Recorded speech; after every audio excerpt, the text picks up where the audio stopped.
Der var engang et firma, der hjalp andre firmaer med at klare sig bedre. Det havde været svære tider for Deloitte-landet.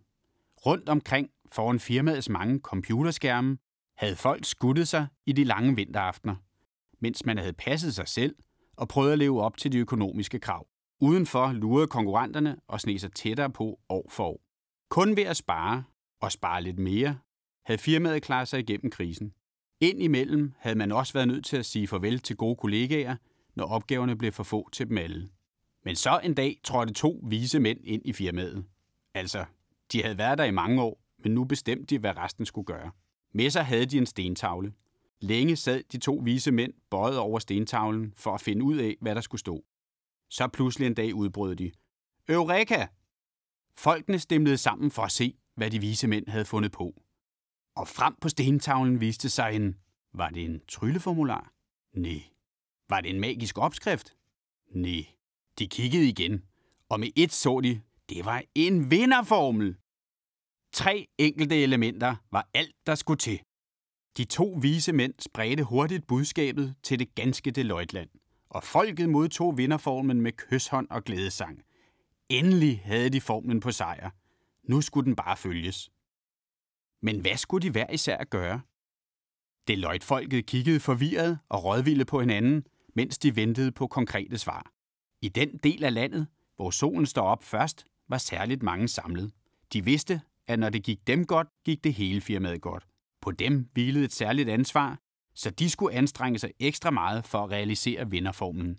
En aften satte østfolket sig i samråd med hinanden. De drøftede længe og grundigt, hvordan formlen skulle realiseres. Da natten var omme, havde de løsningen.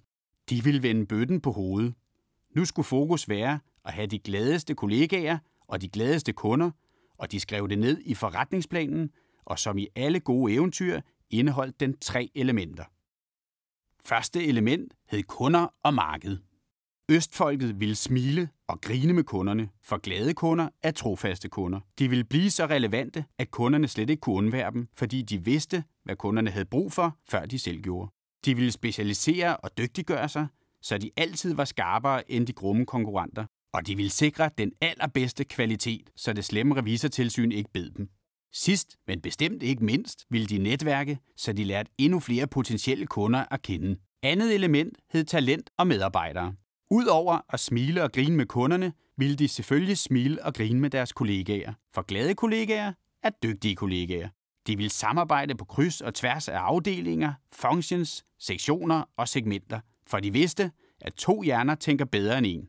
De ville forventningsafstemme og give hinanden feedback, skulderklap og kram, så alle udviklede sig løbende. De ville have de bedste og dygtigste ledere, som kunne spare med og motivere folket. Så kunne de tiltrække de allerstørste talenter, for alle ville se, at det var landets bedste arbejdsplads. Tredje og sidste element hed finansiel performance.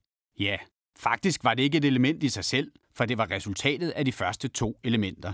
Men østfolket ville gerne måle effekten af de glade medarbejdere og de glade kunder, så de kunne vise succeserne og væksten, som var i vente. Østfolket viste forretningsplanen til de 2 vise mænd. De var meget begejstrede og enige i, at vinderformlen skulle tolkes sådan. Men lidt væk stod en sur og tvær mand.